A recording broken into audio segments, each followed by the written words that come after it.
was a movie and it started now, forget about whatever financial disasters you've had, personal failures, relationship failures. What would the hero of your life's movie do right now? Hello and welcome to Dad's Dating After Divorced, the only podcast dedicated to helping dads navigate the challenges and opportunities of finding love the second time around. My name is Jude. I am your co-host and the founder of the Divorced Advocates. And I'm joined by my co-host, dating and relationship coach from Black Box Dating, Dallas Bluth. How you doing, Dallas? Doing fabulous, Jude. On top of the world, man. How you doing? Yeah, I am doing well as well.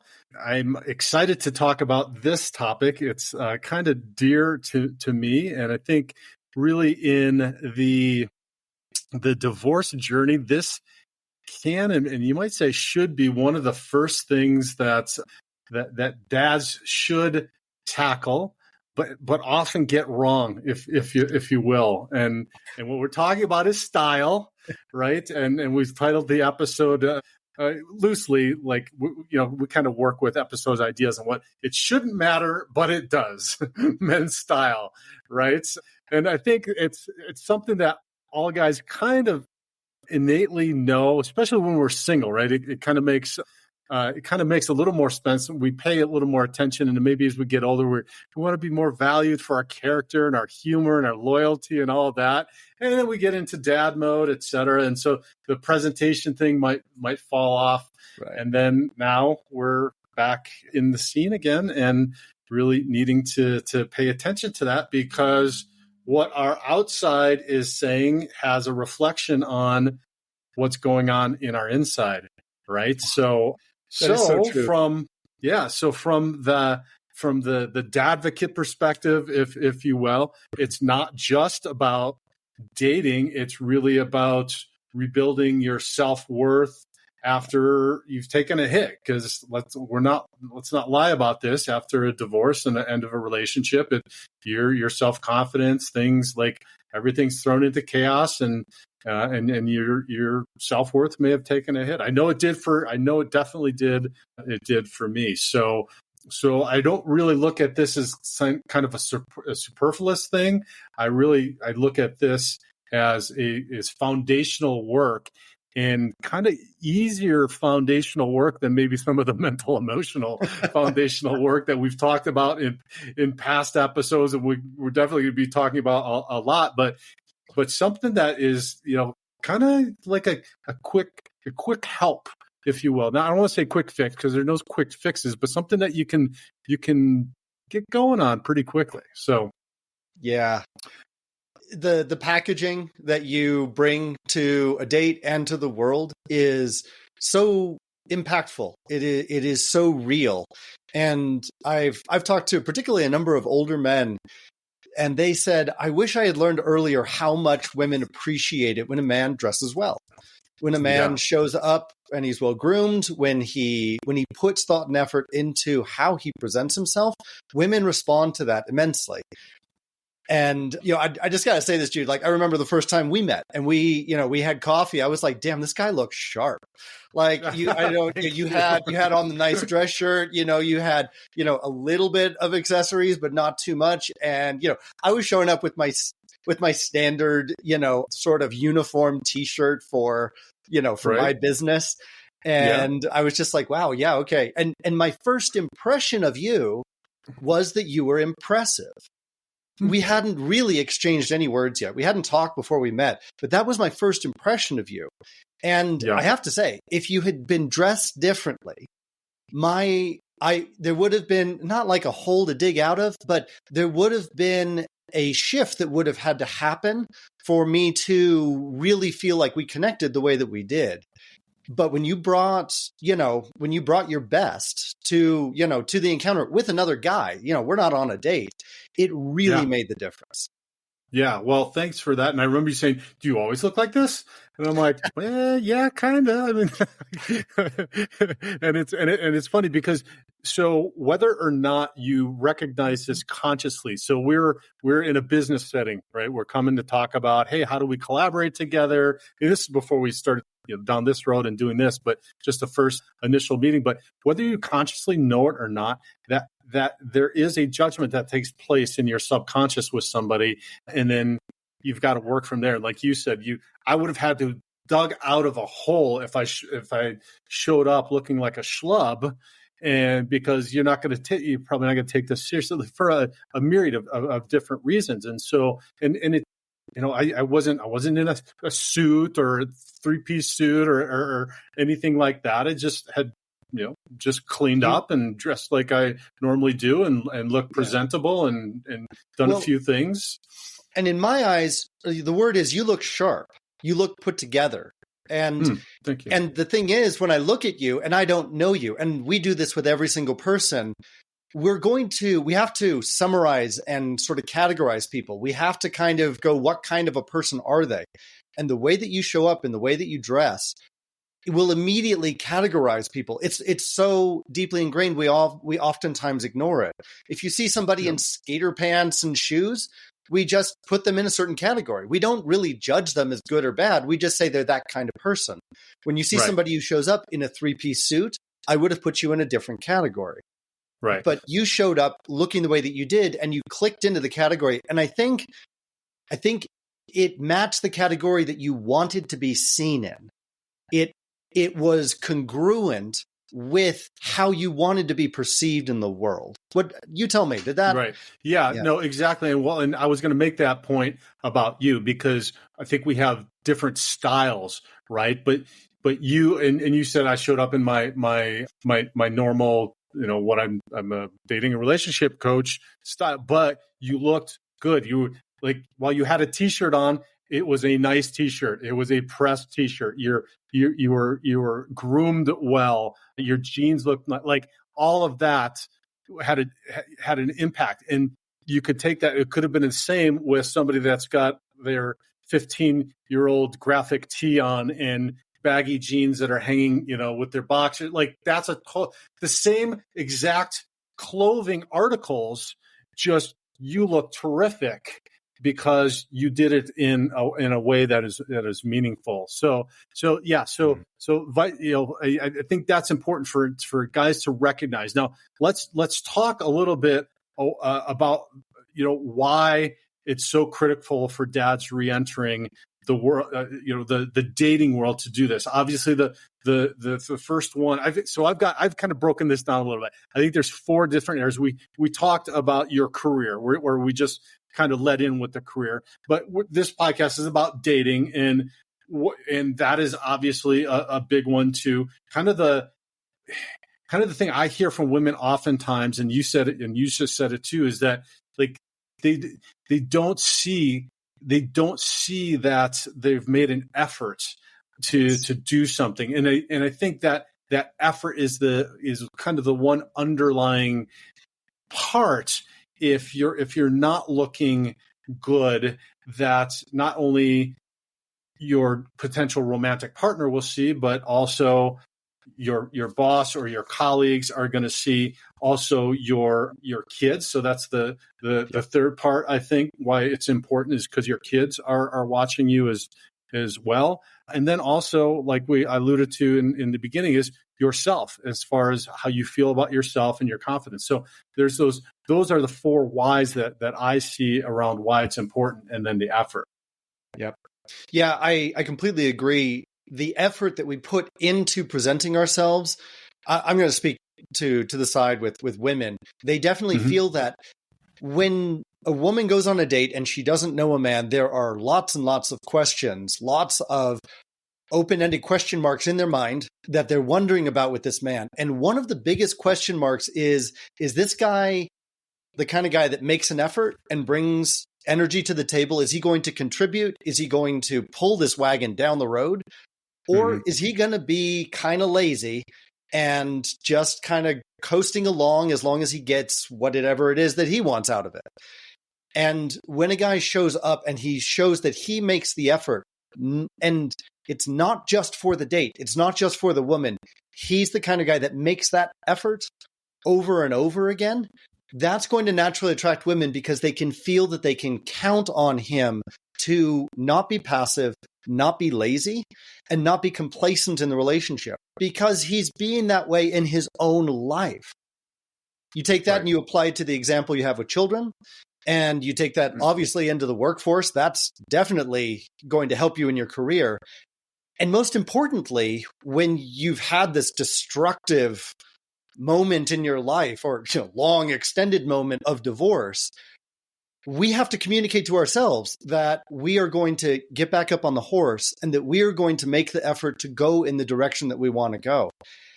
Starting with, what shirt am I going to wear? And you know what? I don't have any good shirts, so let me go to the store and get a couple of them that I can feel proud to wear. That shifts the identity. That tells us what kind of a man we're going to be. Right. And we're going to get into that too, coming up here, about how to do that, how to do it on a budget, like how uncomplicated it actually is to do. But before we do that, I wanted to also point out kind of the second thing that I feel is the statement that you make, whether it's with potential date or with your work colleagues or your boss or your kids, is that you're projecting capability, that you're capable of putting yourself together, creating a persona, if you will, having style, matching stuff, right? That projects capability, that projects to your kids that you're confident and you have the ability to do that. And let me just say also that you may not feel this way inside, and that's okay. You may not feel confident. You not feel like you're making a great effort. You may not feel very capable, but by doing something as simple as this, and it's kind of the fake it until you make it mentality, is you start to project this. And this is the whole thing that I think we get wrong in our society. Like you have to know all this knowledge before you can actually do stuff. It's actually the opposite. You do stuff and then your mentality catches up with it.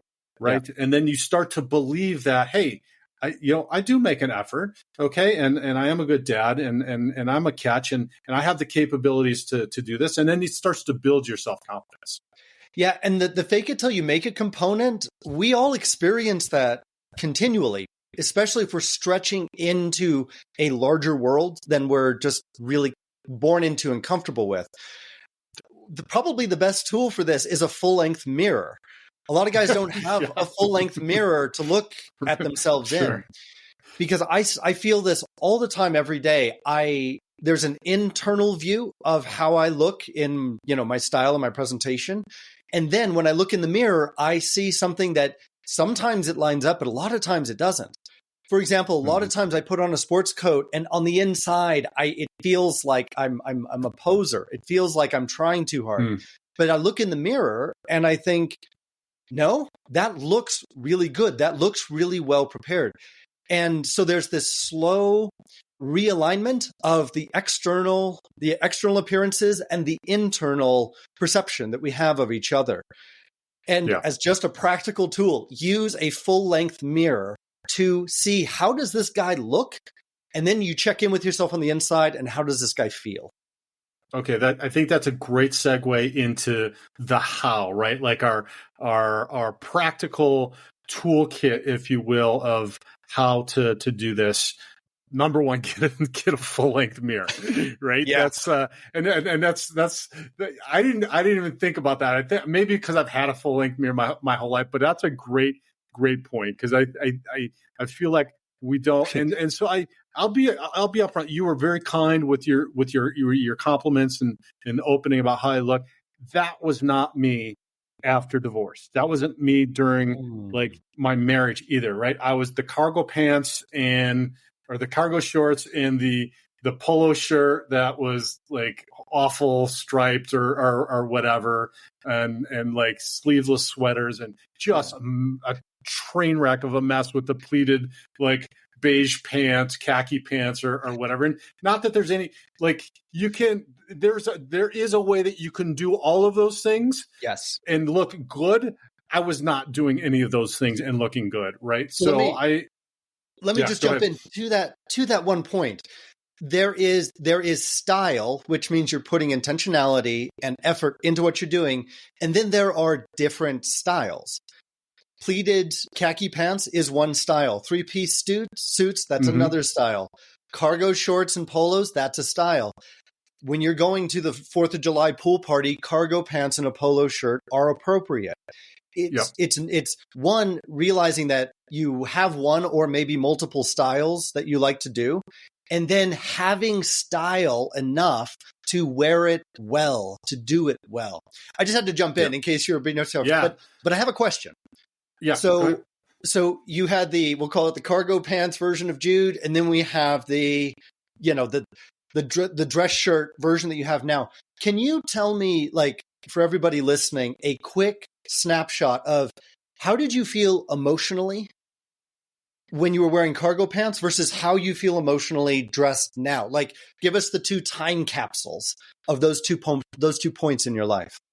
Yeah, that's a great question, because you were kind in your assessment of how I dressed. I did not, and I feel confident with how I dress now, and I feel confident when I show up at places. I do. I'm not bragging, but I do get compliments. I like to wear suits, which seems, at least in the Denver metro area, like an uncommon thing anymore, because, well, and it always has been a little bit. It always has been a little bit more casual here, but I still like to do that. I do it I don't like ties, so I do it in a casual manner, like with a dress shirt and open collar and like that. But I do get comments quite often, and that helps, right? That helps me feel good. I'm already at this point where I'm confident with it. That's taken a decade, right? Since my divorce, and it's taken refinement over that too. So I guess I want to make a point, and I'll get back to finishing how I felt before that. But you don't know what you don't know, right? So this is just another process for you as a divorced dad of learning. Because if you didn't have a father, which I didn't, so when my dad died, in his closet were the same suits he had when I was a kid, right? Like, he had no sense of style. He didn't, he was just a common kind of down to earth guy that was t-shirts and shorts and jeans were fine, and that was it. And so I didn't ever learn any of this. I learned some of it from my mom. So you don't know what you don't know, and you just kind of get into it. And so when my divorce ended, I think probably what the first thing that did it, and why your mirror comment was important, is looking in the mirror. I was like, oh man, I don't like this. I had and part of it was that I had started at near the end of my divorce losing a bunch of weight, like 25 pounds, right? And so I had lost a bunch of weight and had really started to get fit again, which I was a Division I athlete. So I had gone so far to the other end of the spectrum that I was not fit. And then I was dressed, and my clothes were just reflective of what was on the inside, right? And so I did not feel good about myself. And looking at myself then, hadn't lost the weight, gotten more fit, and in these clothes, I just felt just not good at all. And so it took time then to build towards that. And the how to do that is, and maybe we can get into some details now about that. And because I feel like also some of the dads get caught up in, well, I don't have a lot of money. Things are certain right now. I don't want to spend a ton of money. It does not cost a ton of money to do this. And then the first part I think is important to talk about is what you said, which is you can pull off the khaki, the khaki and the sweater or whatever, but it's how you do it. And one of the things that guys don't get told a lot is how it fits, like how your clothes, like you right now, you got a great t-shirt on, right? It is not a baggy t-shirt. It is not a graphic tee. I mean, maybe graphic tees once in a while. Okay. Like whatever, but I'm not a huge fan, but it fits, right? It's good. It fits around the shoulders. It's not bad. Like it looks good. That is a huge, huge thing, because it then will help to like define you. Yes. Yes. And to your point, it fits me. A fit is something that is particular. And when it comes self-awareness. Self-awareness. Right. And when it comes to picking the style that you feel that you identify with and that feels good for you, you need to pick, first of all, a style that fits you. And then once you pick that style and you go out shopping, the first criteria for me, hands down, is how do these things fit on your the emergency broadcast system is jumping into the podcast. Yeah. It's telling us, guys, listen, this is important information. Okay, good. I just want to make sure there isn't a missile attack, and I need to make the most of my last 15 minutes. Okay. Sorry, Jude. Not sure I'm going to spend it with you if I only got 15 left. Come on. All right, back to the topic at hand. The fit on your body is the most important thing to look at. Guys, you can't just say, "Oh, I'm a size 34 in the waist," or I wear a large shirt. You need to get a lot more specific, and you need to, again, in the clothing store, look in the full length mirror. You need to ask yourself, how does this fit on my body? And so for me, I actually went through some nutrition changes in the last year. I started for an extended period of time, I was tracking calories because I'd never done it. I'd lost 30 pounds. And then I've gone back up, and everybody said, Dallas, like, I wouldn't have thought you had 30 pounds to lose, but it's like I trimmed it down and things felt good. And I've gained about 10 pounds of it back, and I'm about where I like to be at the moment. I had to throw out tons of pants that just didn't fit the right way anymore. And I was kind of proud of it. And I went to the store and I was thinking, okay, I really need to pay attention to how these clothes are fitting on me. Turns out sizes don't mean anything. That gives you a rough estimate, but the way a pair of jeans from one store to another is going to be wildly different. And it really matters how those pants hang on your body. Yes. Yeah, the fit is absolutely the number one criteria that we have to look at. And that's going to happen, hopefully. And this is a topic for another episode. Hopefully, you're working on your physical part of your life.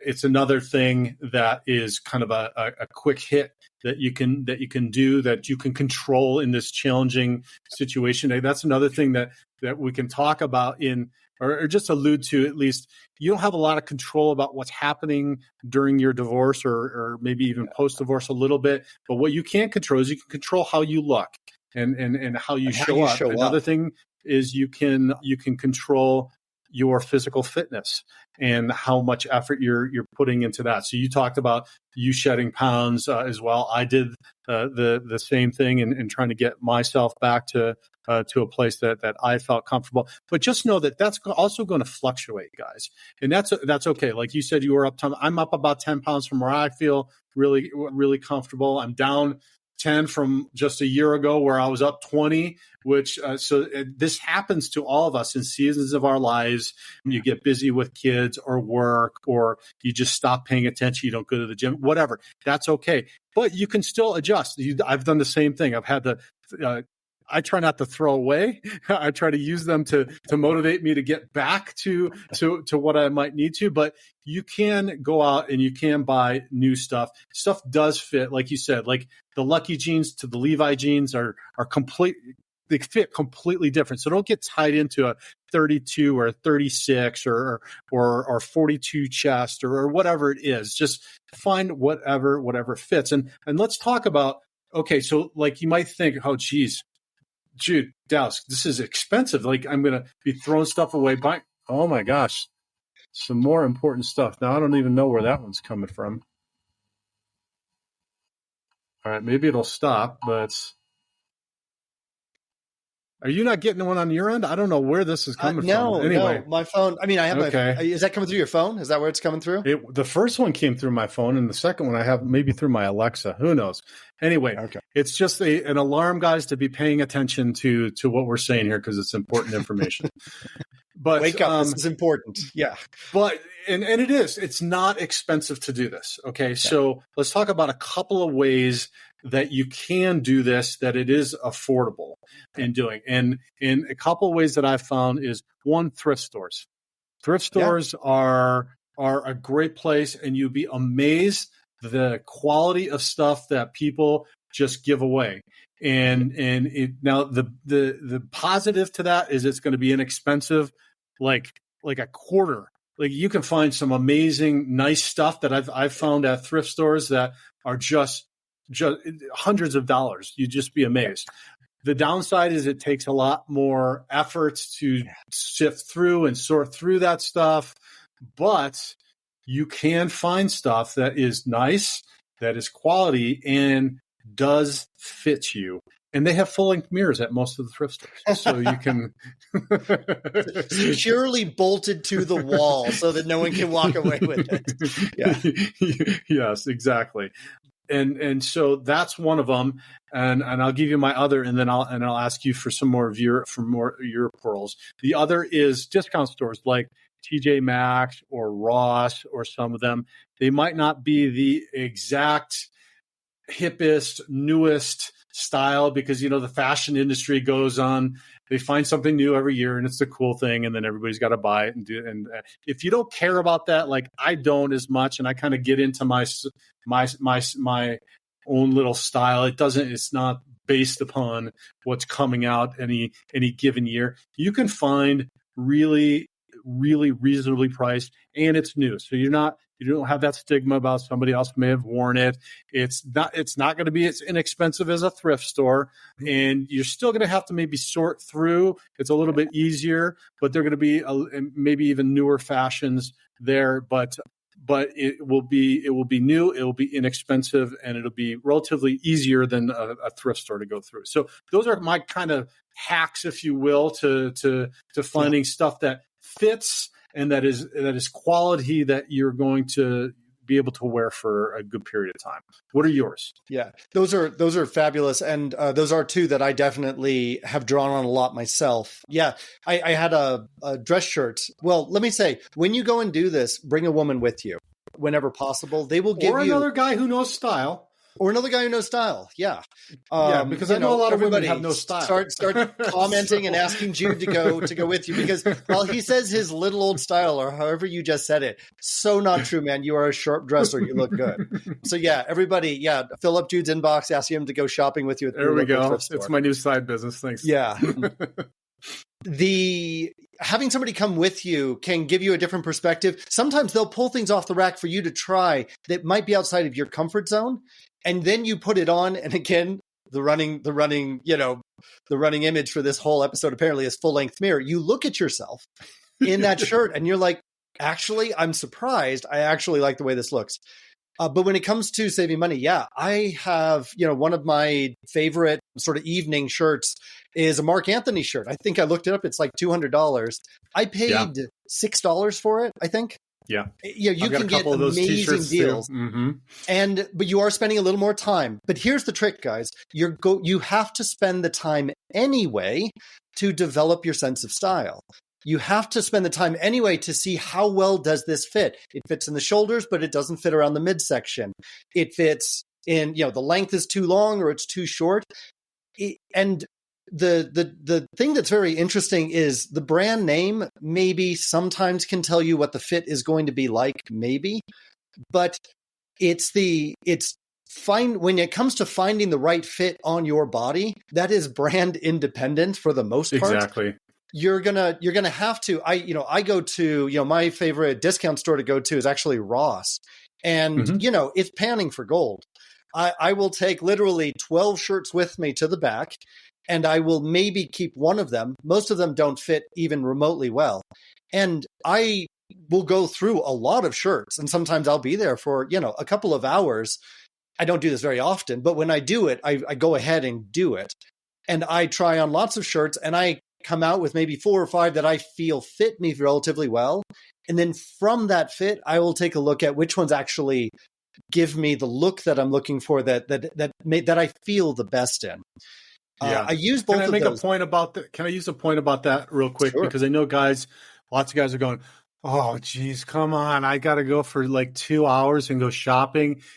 Look, it's a one-time upfront investment. And what you just described, Dallas, it's necessary because you don't know what's going to fit, how it's going to fit, what it's going to look like. You have got to go in. You've got to try on. You get the feedback if you can. You know who I think is one of my best, at least, is my daughters or teens, like teen daughters, because they're kind of more on the pulse of like what's going on and what looks good and not. And they'll definitely give their unabashed opinion to you about what you look like. So ask your kids. They'll give you a pretty honest opinion if that looks just horrible or you look like a schlub. But I just wanted to address that mentality with the dads, because yes, this goes into the effort part of it though.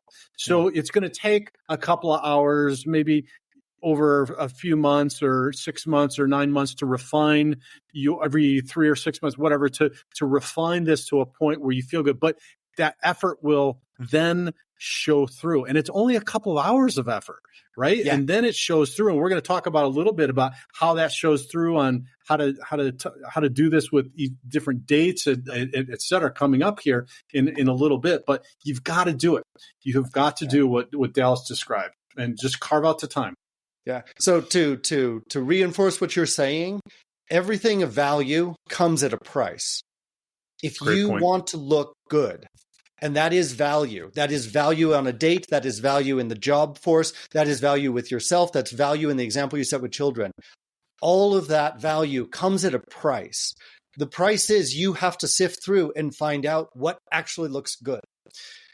Yep. Another point that is really important is when I walk into my closet, I have lots of shirts that I feel confident I'm going to look good in. I don't have those 2 or 3 shirts that I know I can wear on a date, but once I've now been out on 2 or 3 dates with that woman, I'm out. I have no more options. It's either I start dressing down or I start repeating the cycle over.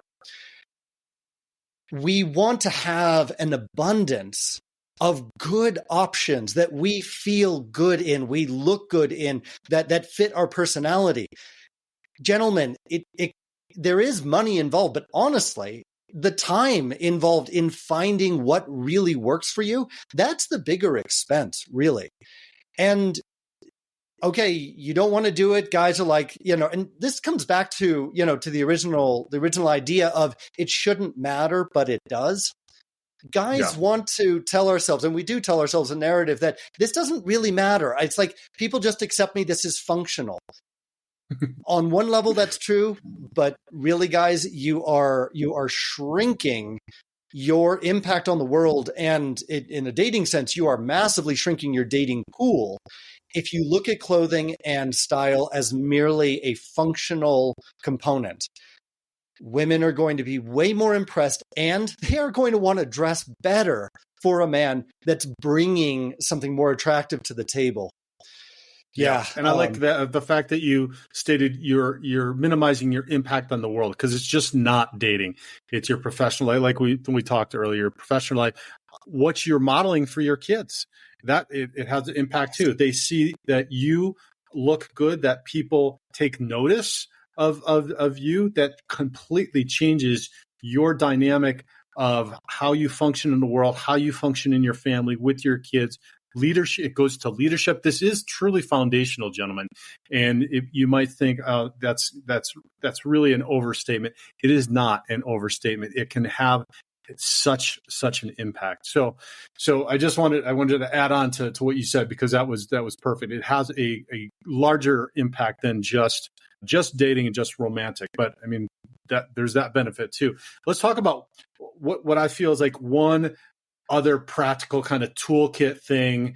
We've talked about making sure that it's fit, inexpensive ways to find stuff, kind of ditching. And well, before we do that, let me make one more.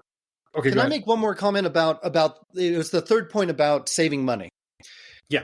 If you go straight to the department store or the expensive shop and you start spending money on expensive clothes, assuming that it's going to make you look good, you're wasting money.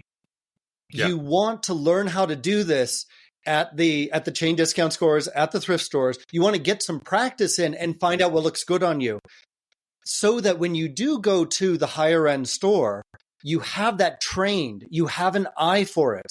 And then when you pick out the higher quality item, because they do look different, and you have the quality combined with the right fit and the right style, then you will look like $1,000,000. So you will save yourself money by not skipping ahead and going to the expensive store.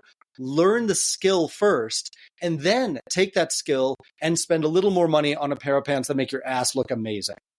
Yeah, exactly. So, and that would go to kind of the point we talked about earlier, which is learning this stuff. And with all the technology we have now, you can learn this stuff easily. AI, you can just type in what looks good, or how do I pair this, or what do I do with this, and I still do it sometimes if I've got a unique situation or something that I'm going to, or color combinations that I'm not sure about or something. Like, obviously I'm refining it very detailed or pocket way, but you can do that. And this was part of my learning process over the last decade of having to do that. Some of it was horrible fails, right? It didn't look good. And you'll know that because you won't feel good. And then you also probably get some feedback, particularly from your kiddos going, the hell is that, Dad? But you can ditch that dad uniform, and you can move up and kind of upgrade that whole persona, that whole just by upgrading your wardrobe. So I want to talk about one last easy thing in this toolkit is grooming. Yeah. Right. So you could have all the money. You could be buying those thousands of dollars suits, and if you're not groomed well and not looking good, it's just, and I've seen guys like this. Yeah. It's just not going to matter at all. So talk to us about grooming. Okay. One of the most important principles that most guys don't understand is that women, from a tactile and an olfactory sense, are far more sensitive than men.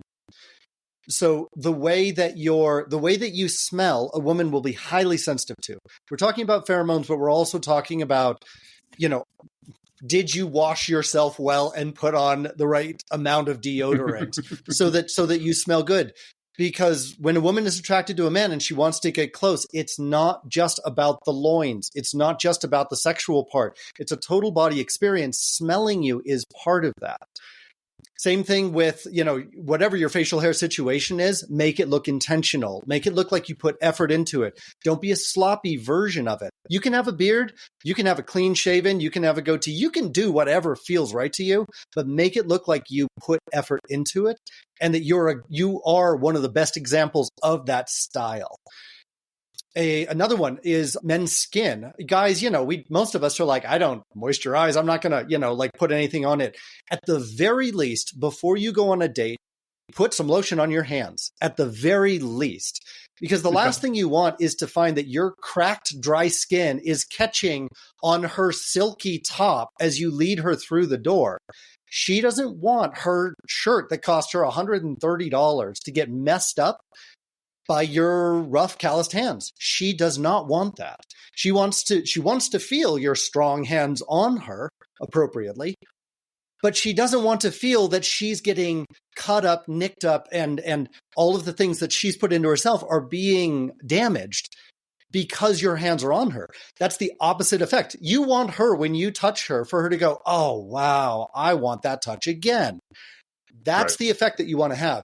So lotion on your hands, an absolute must when you go on a date, to make sure that it doesn't catch on anything. And when you do touch hands with her, your hands feel soft. Again, I believe the statistic I read a while back was women's sense of touch through skin, I believe, was something like 10 times more sensitive than with men.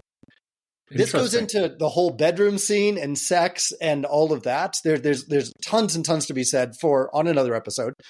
But realize that her sense of touch is going to be very, very sensitive. You don't want dry skin on your body. Moisturize that stuff. Okay, and last one along this, because I have heard so many women say it to me, and most of them will not say it to their dudes. They're like, do something about your feet. They do not want some dude who's got like weird toenails cracked and going all over the place coming back to dry skin. She doesn't want to snuggle up to somebody that feels like a Brillo pad. Like, she just doesn't. Like, steel wool isn't sexy in bed. So do something about that shit. I remember, the first time, and this was like tough for me. I went and got a pedicure. And it wasn't because some woman was like, Dallas, your feet are nasty. I was like, well, I want to try this and see what it's like. Okay, first of all, guys, surprisingly enjoyable. It really is surprisingly enjoyable. I will second that. Yeah. Second thing is you will feel way out of place, and you will have a whole bunch of women turning their heads to stare at you while you're in there. Just push through it, man. Get through it, and let them do that work. Have fun with it. Yeah, have fun with it. Yeah, get some dates out of it. Exactly. Yeah, I now know. I now think that when I go into the to get the pedicure, that women are looking at me and they're like, "Oh, I was getting this for my husband, but I kind of wish maybe I was talking to this guy instead." So there's a stigma, and again, listening to what women say, a lot of men are like, no, I can't do that. That's feminine, that's weak or whatever.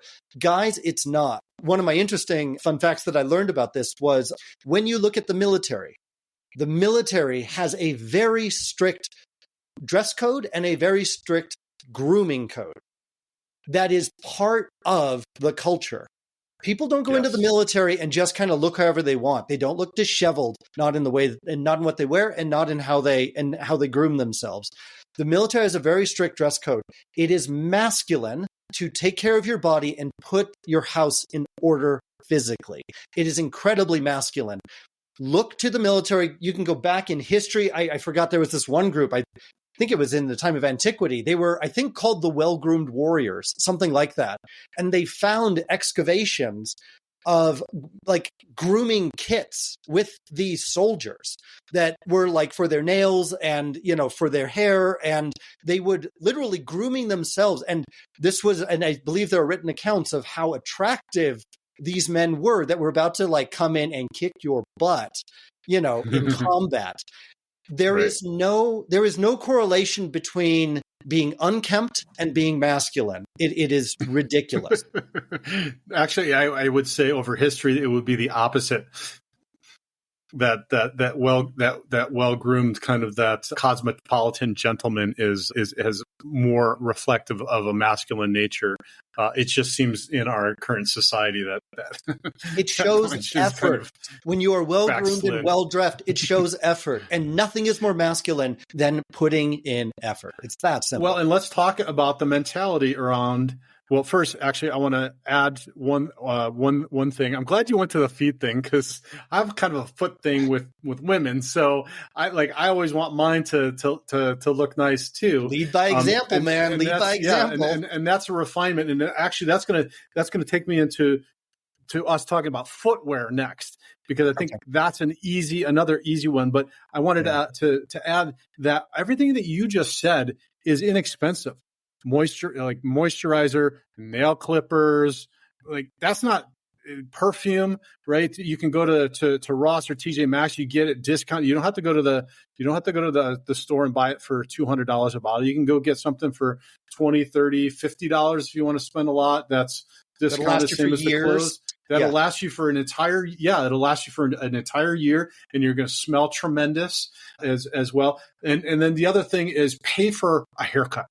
And beard grooming, pay for it, because it's probably you're not going to get away with being cheap on this one, unfortunately. And if you do, it's going to look like crap. So that's one where I don't think there is a hack or a shortcut unless you're bald or you want to be bald and you're just going to shave it and you're going to just shave all the time. That would be the only way. But maybe that's what you want to do and you want to change your persona and because you want to be the bald guy. And when it comes to cost of hair and styling, let's put it in perspective. Okay, men, you're spending $50, $75 on a haircut, maybe more if you're going somewhere really great. Women are spending 2-3 times that much easy on their hair when they're coming to the table. And their expectations, guys, we can have the salt and pepper. We can go gray and not have to worry about it. Women, it's a lot harder for them to do that. It's a lot harder for them to own it. So when they start getting into coloring and all of that, then they have to maintain it. Guys, don't complain about the cost of this, because the woman that you're going on a date with has spent way more money on all the aspects of her physical appearance than you probably ever will. So put it in perspective. Yeah, and it's going to make a difference when you are well coiffed. You just look better, and expect to spend $40 or $50 on a haircut.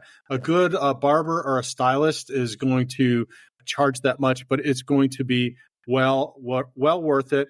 And then just put yourself on a regular routine of, hey, I'm going to do it every 3 or 4 weeks. I just schedule before I leave, because that way you don't get out of hand. And then look, we're dads, we're busy, we've got stuff going on. You schedule out in advance. I schedule mine 2 or 3 months in advance, so that I just know I'm going to schedule it in, and then I'm not ever going to be frustrated. I'm not ever going to look like a schlub. I'm going to be looking decent, and so just do that. Spend the money, schedule it out, and get it done.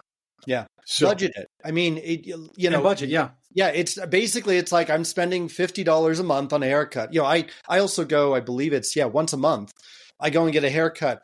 I used to gauge how much I needed a haircut by how shaggy and how far over my ears the hair would come. Yeah. And then I'd start doing that tuck it behind the ear thing, Oh, it's long enough now and I can tuck it back and nobody's going to notice it there for another couple inches.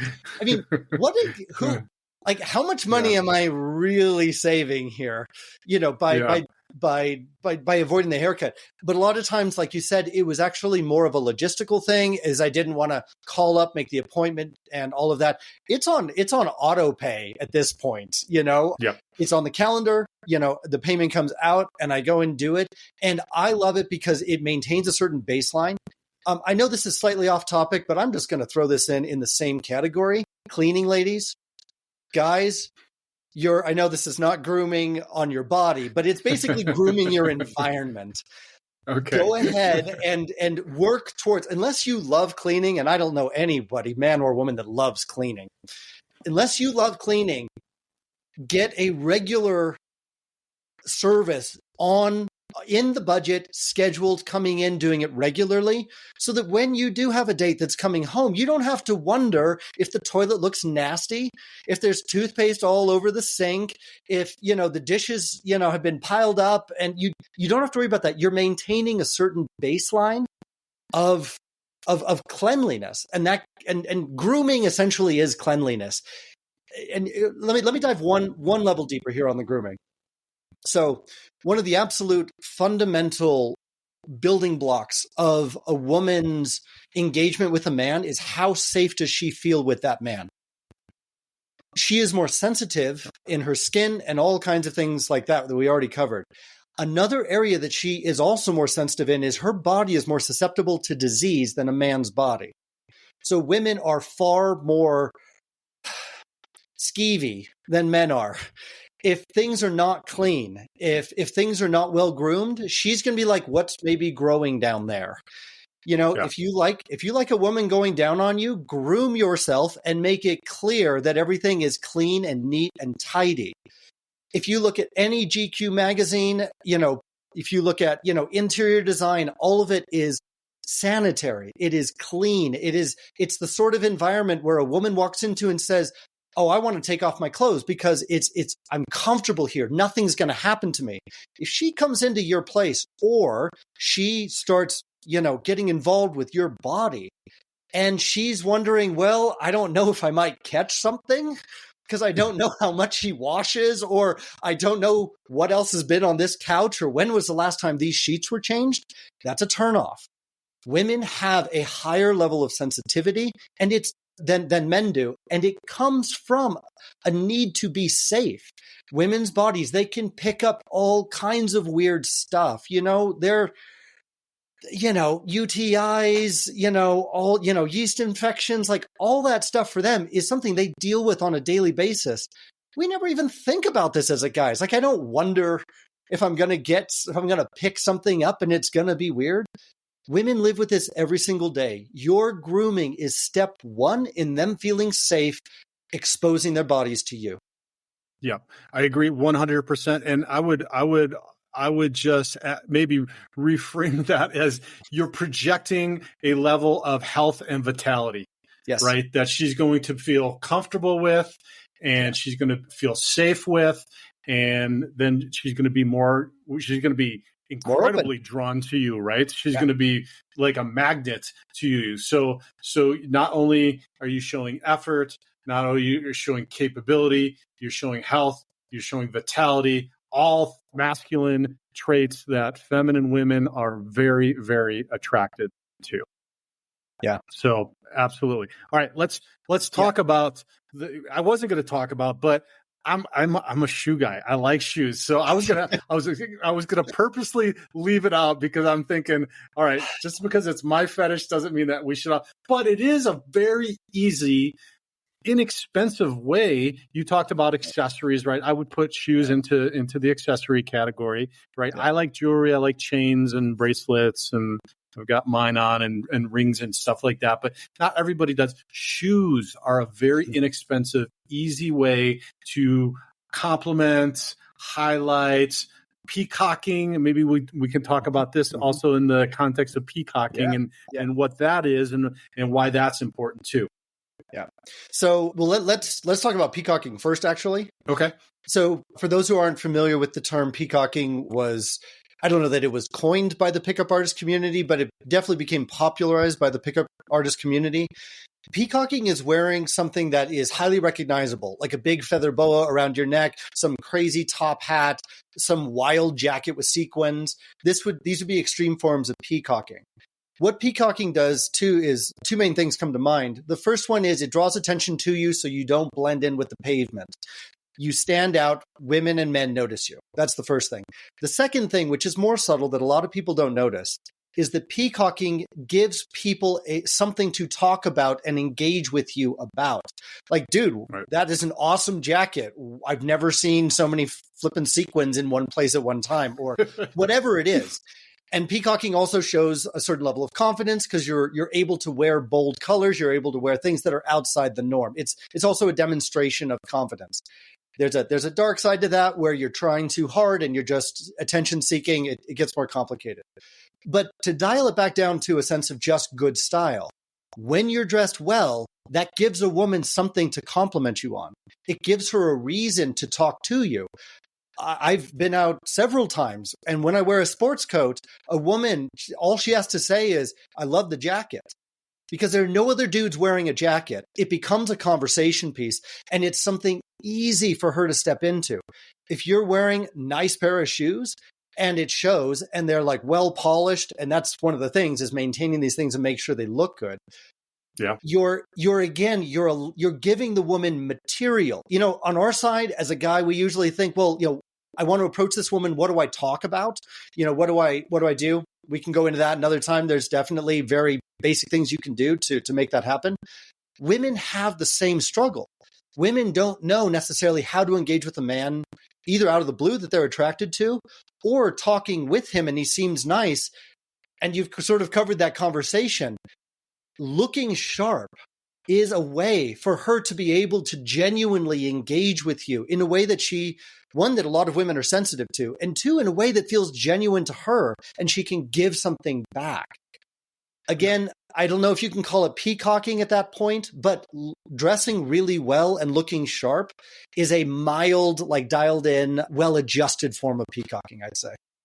Yeah, and it doesn't have to be a feather boa like Dennis Rodman style or anything crazy. It can be a velvet jacket. I used to have a velvet jacket. I loved that jacket before I lost too much weight and it hung on me, right? But it was all like I can't tell you, Dallas, the number of times a woman would stroke it. And it's like, that's so soft. And then inevitably through the night, they'd want their arms around me or me close to them or whatever. I mean, that's just a real simple, easy way to do what you're describing. Yeah. And women a lot of times need an excuse to be handsy.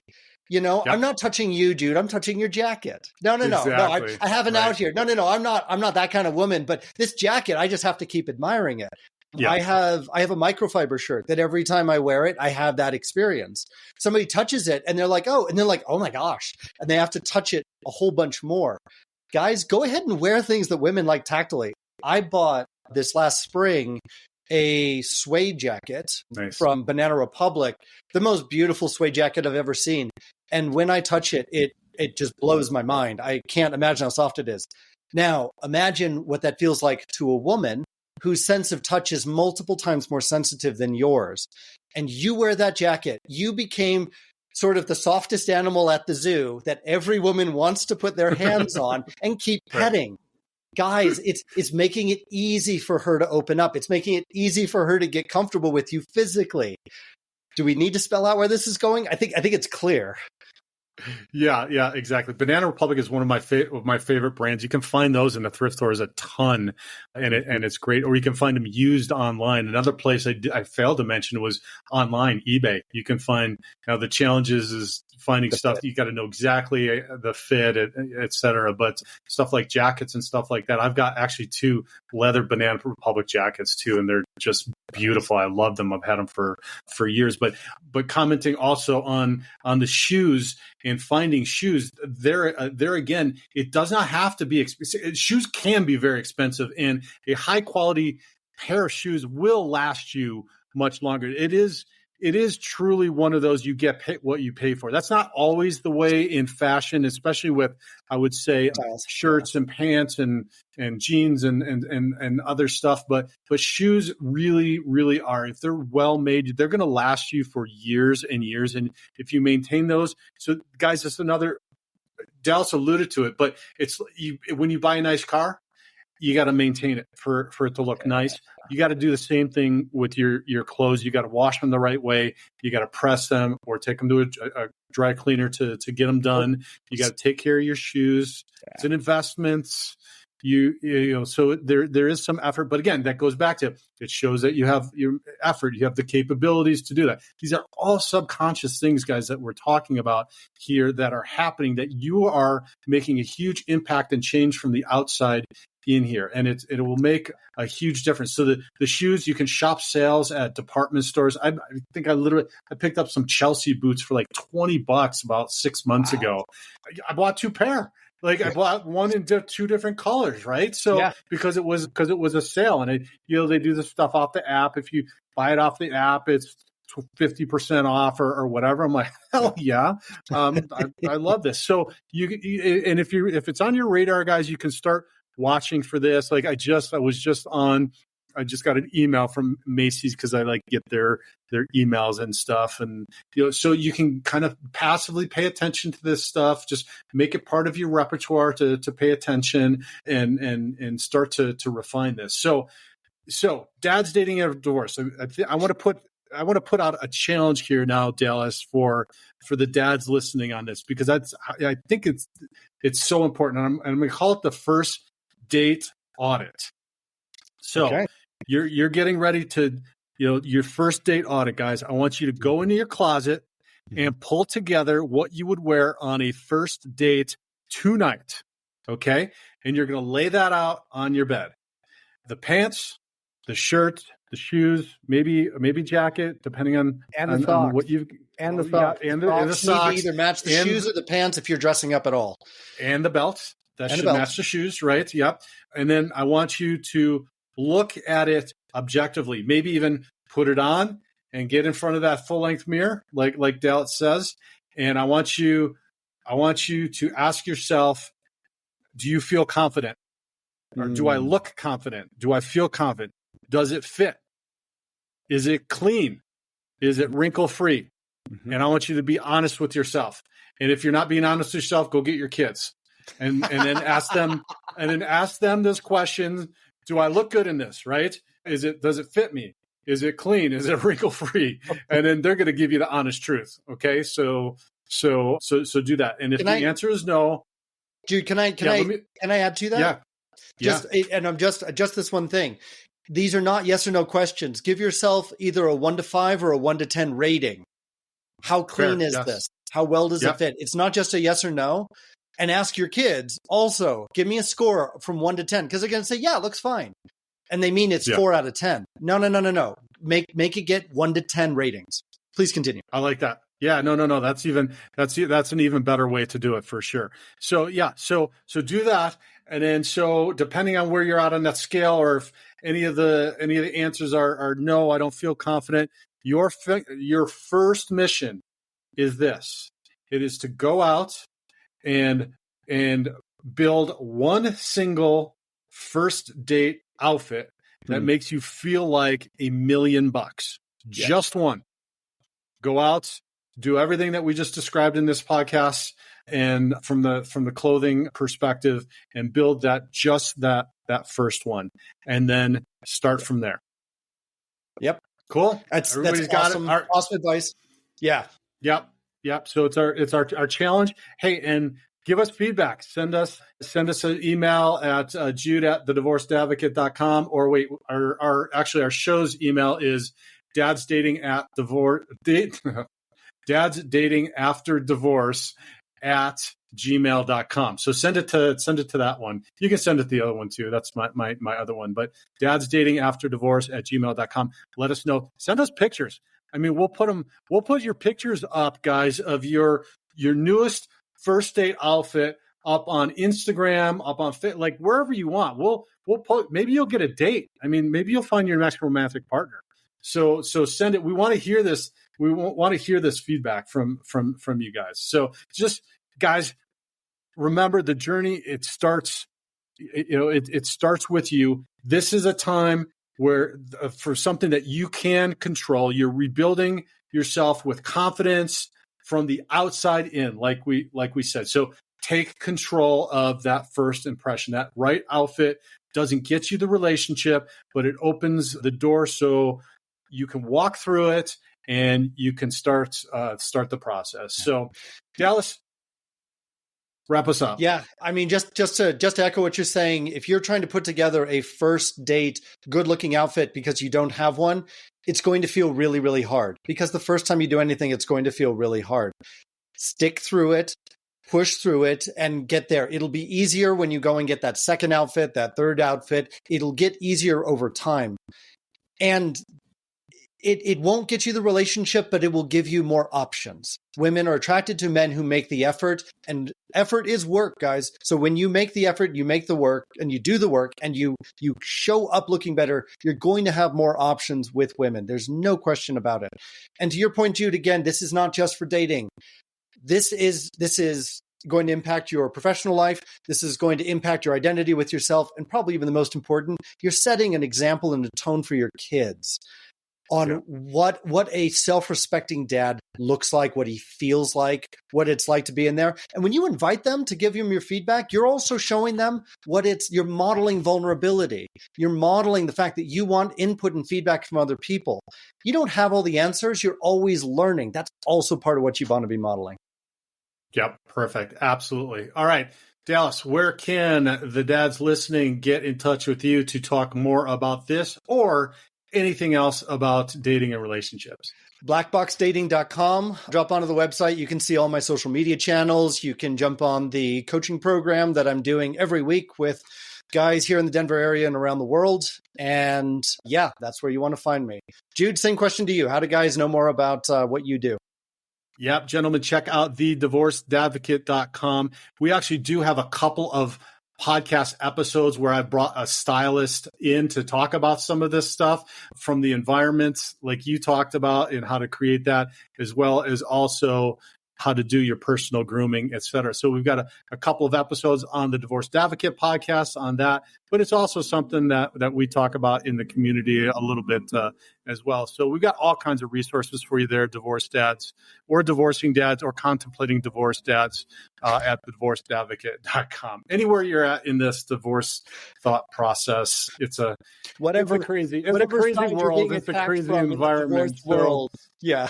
Wherever you're at on the battlefield, my friends, come to thedivorcedadvocate.com. All right, Dallas. Hey, have a great week. And gentlemen, if you found value in this, please share it far and wide. Give us a star rating. Even give us a comment. That helps more guys tune in. We're getting some great feedback. Look for us on Instagram, on Facebook. Share it there. We're on Twitter, X now as well. And so let's put this out there everywhere.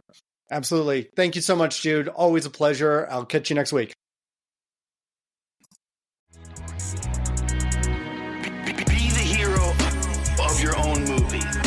If your life was a movie and it started now, forget about whatever financial disasters you've had, personal personal failures, relationship failures, what would the hero of your life's movie do right?